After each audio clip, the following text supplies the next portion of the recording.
Third graders, time for read aloud for today. I am getting so excited because we're about to read chapter 63 together, and there's only 67 chapters, so we're very close to the end.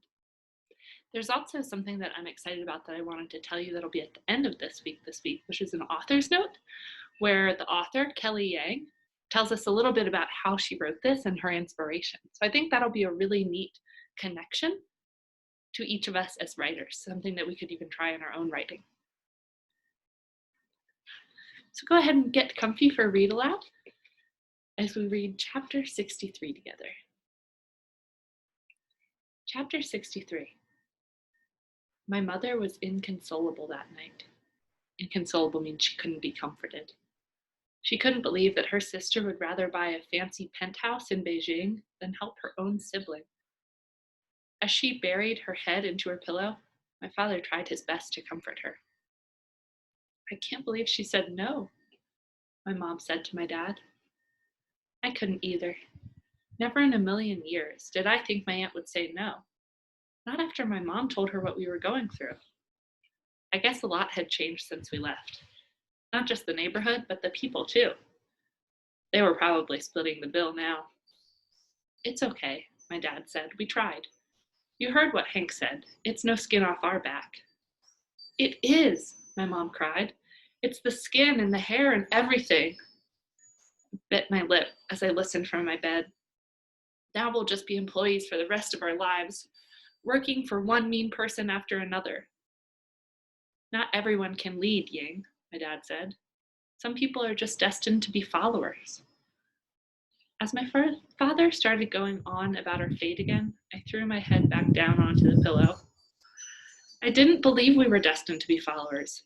I didn't believe we were just supposed to stay on the roller coaster forever.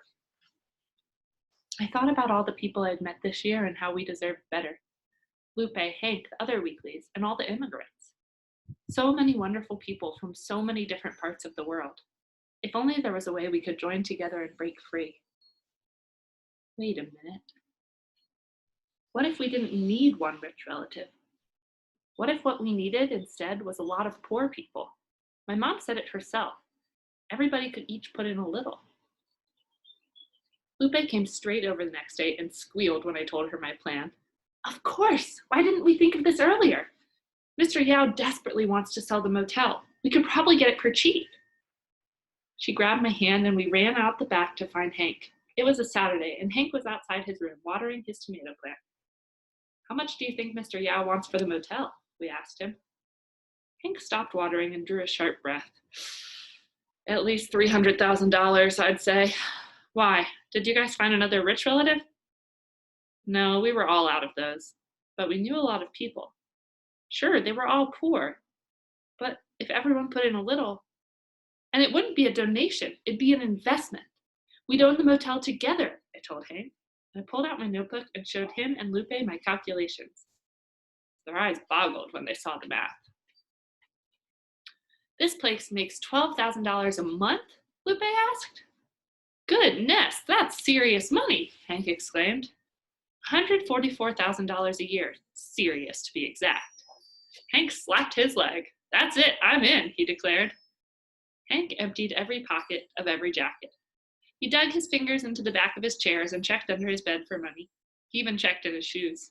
He managed to find $78.56, which wasn't a lot, but it was something. The other weeklies, as soon as they heard, wanted to contribute too. Fred put in $100, and Billy Bob put in $200. Mrs. T contributed $250, but it was Mrs. Q who put in the most, a whopping $3,000. Hank whistled. Whew! You got $3,000 lying around and you're living in this dump? He asked her. Why don't you get an apartment? This isn't a dump, Mrs. Q said. This is a home. And besides, if I lived in an apartment, I'd never meet all you wonderful people. She gave my shoulder a squeeze. Lupe skipped on home to talk to her parents. She said they had some sort of emergency fund, but she wasn't sure how much was in there. As for me, I dug out my essay from the contest. I made copies of the essay and passed it out to every single customer who came in. My plan was simple. Find 600 people to contribute $500 each. That would bring us to the grand total of $300,000. So far, we got $3,628 from the weeklies. We still had $296,371 to go. A few customers threw my story in the trash, but a surprising number didn't. They responded with genuine interest and curiosity. A few were moved by what I told them about our situation and the kind of year we'd been having and how we got through it by pulling together as a family. They opened up their checkbooks and wrote checks for $700, $1,000, $4,000, $5,000, and even $8,000. One customer wanted to know my vision for the Cala Vista. His name was Mr. Cooper, and he was a venture capitalist from Los Angeles, passing through on his way down to San Diego. A venture capitalist, Mr. Cooper said, was someone who invested in small companies before they become big companies. Though he could afford to stay anywhere, Mr. Cooper still liked living frugally, not spending much money. And that's why he was at the Cala Vista. "Where do you see the Cala Vista in 5 years?" Mr. Cooper asked me. "Right here?" I said, a little confused by his question. He laughed. "No, I mean, what kinds of things do you expect from the Cala Vista?" I thought about it and said, "I just want everyone to be happy, every single customer." Mr. Cooper smiled. "That's the kind of vision I like to hear. I'd be honored to invest," he said. Mr. Cooper took out his checkbook and wrote us a check for a jaw-dropping $50,000. As he handed us the enormous check, my mother's hand shook. She'd never seen so many zeros all in one place. "I'm expecting big things from this place," Mr. Cooper beamed. "Big things." With Mr. Cooper's check and all the other customers' contributions, we still needed about $230,000. So the next day, I went around to all the shops on our street. To my wild surprise, both Mr. Abayan from the convenience store and Mr. Bhagawati from the dry cleaners wanted to invest. "Are you sure?" I asked them. "Are you kidding? This is our chance to own a piece of land in America," they said. They were tired of sending all their money back to their relatives month after month. For once, they were going to spend on themselves. They gave me $1,000 cash, each.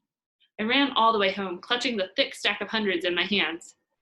Lupe came over with even more thrilling news. Her parents talked it over, and they wanted to invest $10,000, the entirety of their emergency fund.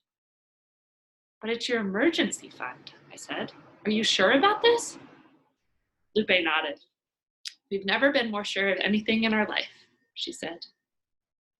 As her dad added his chunk to the huge pile of money, Lupe and I grabbed each other's arms and jumped up and down, screaming, "We're getting off the roller coaster! We're getting off the roller coaster!"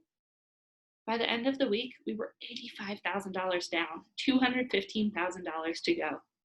I took out the big ledger and started writing to old customers. I wrote to Mr. Lewis, the guy who gave me a hard time about the key and wanted all those extra pillows.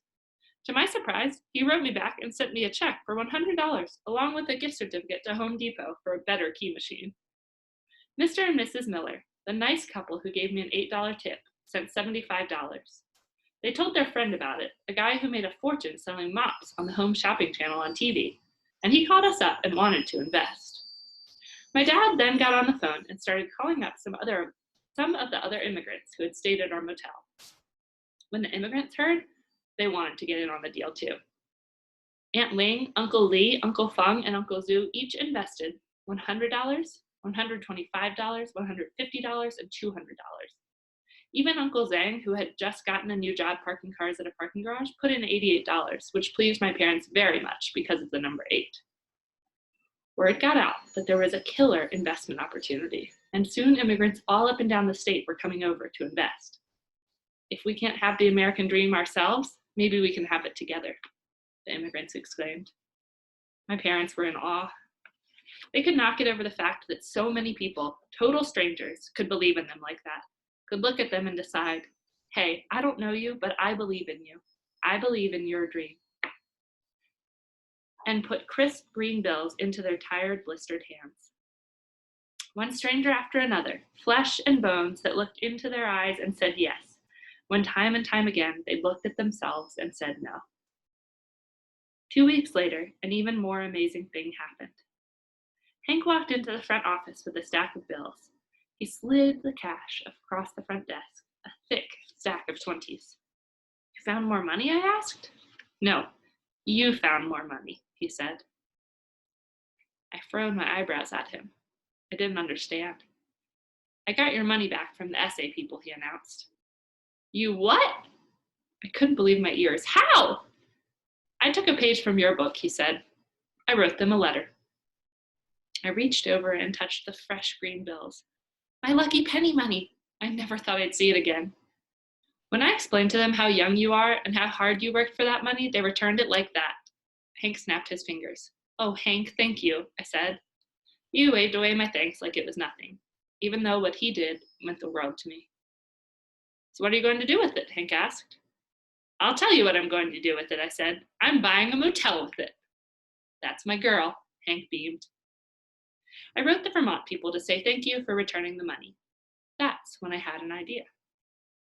Dear Vermont Motel Essay Organizers, thank you so much for returning my entry fee. Can you do me a huge favor? Can you please kindly help me send the following letter out to all the other people who entered the essay contest but didn't win? It would mean a lot to me. Thank you. Mia Tang, letter attached. This is the attached letter. Dear Sir or Madam, my name is Mia Tang. I am 10 years old and like you, I also entered the Vermont Motel Giveaway Contest. For the past year, I have been helping my parents manage a motel in Anaheim, California. We have made it our home from the towels we carefully fold each and every day to the customers we call family. But you see, the motel is not ours. It belongs to a man named Mr. Yao who is unkind and unjust and stubborn as a rock. My parents think that working for Mr. Yao is the only way, but I don't think so.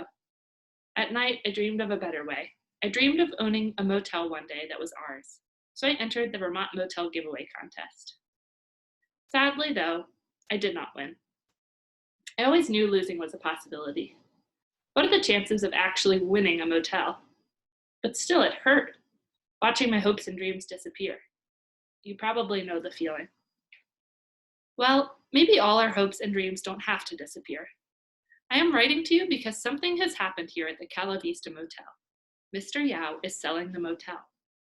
He's selling it for cheap because he's desperate. We're all chipping in to see if we can buy it from him, and we're looking for investors. If you would like to invest, please let me know. It wouldn't be a donation. You would be one of the owners, and in the future, whenever a customer comes to stay at the Cala Vista, part of that money would go to you.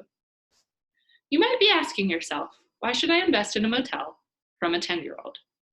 For 3 reasons. 1, I know what I'm doing. I know every corner of this motel like the back of my hand because I've lived here and worked here for almost a year. Number 2, I love what I'm doing. I'm very proud of my work. Every day I check people in at the front desk. The customers like me see enclosed feedback cards because I always go the extra mile for them. 3, I won't let you down. I will work hard every day for my dream and for yours. What do you say? If we can't win a motel together, let's buy one. No investment is too small. Even if all you have are some extra pennies and nickels lying around, we'll take them. You'd be amazed what some of them are worth. I look forward to hearing from you. Yours truly, Mia Tang, manager. A few weeks later, the checks started rolling in. The Vermont essay people sent my letter out, and to my absolute amazement, people from all over the country sent in checks for $50, $100, $2,000, and even $10,000. By the end of that incredible month, and with everyone else's investments, we had reached $300,000. We cashed the checks at the bank and kept all the cash in a giant trash bag, which my parents held in their arms at all times and slept with at night in case any robbers came. That was the end of chapter 63. Tune in tomorrow for chapters 64 and 65, the front desk. Have a good day, third graders.